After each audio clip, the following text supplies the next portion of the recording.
My first guest is a Golden Globe and Grammy-nominated artist and actor who you can see as a coach on The Voice, which airs Mondays and Tuesdays on NBC. And you can see him in the new movie, Chaos Walking, which is in theaters Friday. Here is Nick Jonas. Yeah! Yay! You were fantastic, buddy. You were Thank you. fantastic. I watched from home. I was like rooting for you. I go, oh my gosh. The video is my fave. I love the tonal sketch, and I love the two new jams, the two new songs. Spaceman is I loved. I didn't know the other new one. It hasn't been released yet. That's what I'm saying. I kind of mentioned the monologue, but I was thinking it's been a full year to the day, exact day, since my last live performance. So I was like, let's just keep it really simple. Host and be the musical guest and premiere two new songs. I mean, why not? Did you get nervous coming down the steps? I thought that's always one of my most nerve-wracking moments. Yeah, so I guess one of the newest traditions is the hosts writing a note to each other, which Really? I had just become hip to because I saw Regina King post about it, and then Reggae Jean posted that they'd each written a note to each other, and so I wrote mine to Maya Rudolph, who just got announced as next host, and then what they do is they take it from your dressing room and put it right on the door before you walk out. So you've got all these cool notes from all the other hosts in the last, I think, 6, 7 hosts, just wishing each other good luck. But it feels like a mutual sort of like, hey, take a deep breath, don't trip down the stairs, take your time in the monologue and do your thing. It was really special. Here's the vinyl right here. This is the March 12th that comes out.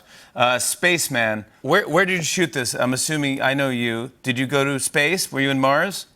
We went to Mars. Yeah, I Elon figured. Musk funded the whole thing. I knew it was it. the most expensive album photo shoot ever. And with COVID and everything, can you imagine? Yeah, it was just extra wealthy shoot. But basically, we went out to Barstow. Apparently, there was a volcano there at one point, and now there's this volcanic rock. It's like a crater, which is both really cool but also very dangerous. I still have battle scars from all over my hands from falling and shredding my hands on this volcanic rock. On that but listen, lava. it looked really cool. So No, I the don't coolest shot. really care. I sort of started writing this record back in July. My wife was over in Germany finishing up this little movie called The Matrix, and and I was like, I feel very disconnected from the world, first of all, and now my person. And I just dug in writing and with Greg Kurstin and Mozella, and within a couple days I was like, oh, this is a solo album. Then a few days later I was like, this is a kind of like themed album, giving this idea that we've all had this year now. I love the thing with John, by the way, it was great. But this year of being sort of disconnected from reality, disconnected from the world, and feeling like we're on our own planet, and also obviously missing her at that time as well, and then reconnecting with her. And then the main theme from this album, I think, is more than anything, it's just about hopefulness for the future and seeing a brighter day ahead. We need that now more than ever, buddy. I wanted to ask you about something that you called the Jonas blessing. Now, can you first explain to everyone what it is who don't know?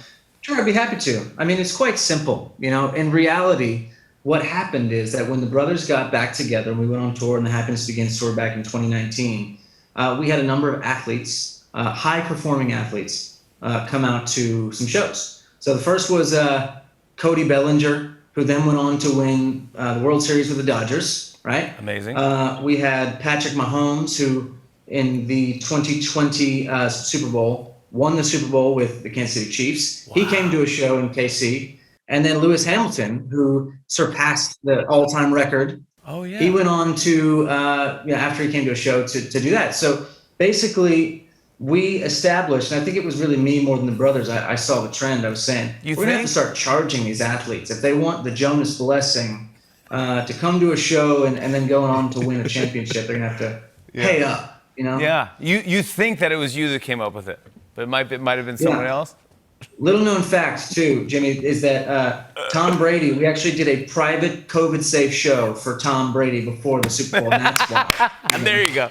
That's a juicy. That's the story I'm talking about. That's what I wanted to get to, of course. I want to talk about your new movie, Chaos Walking. Tell us, tell everyone what this is about and who you play.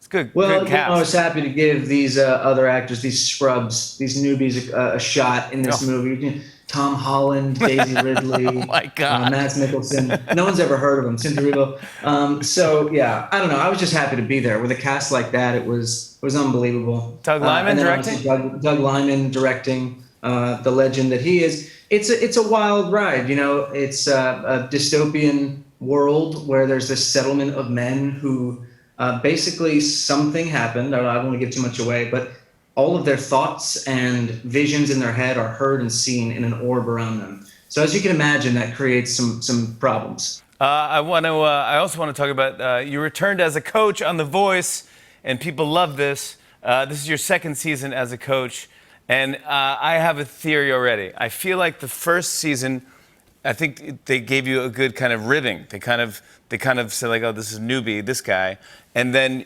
and now you're back and you're like, oh no, I know how to play this game. Let's go. You want to go, Blake? Well, that's the thing. That first year definitely is like you're the new kid at school, you know. But I came out swinging this time. You know, I was like, I'm not going to feel things out. I'm going to go straight for the jugular. Good. And it was first day of blind auditions, which actually aired last night. It was great. The second night is tonight. Probably just aired. Is, you know, it's a lot of fun. It's like Kelly is the three of our like sister, and we're all, you know, just having fun and giving each other the necessary amount of crap. And you know, I'm just trying to keep Blake humble. You know, he's won 7 times. He thinks that he's the Tom Brady of The Voice, and he needs to calm down. You'll never do it. I want to show everyone a clip. Here's Nick Jonas in the new season of The Voice. Take a look at this.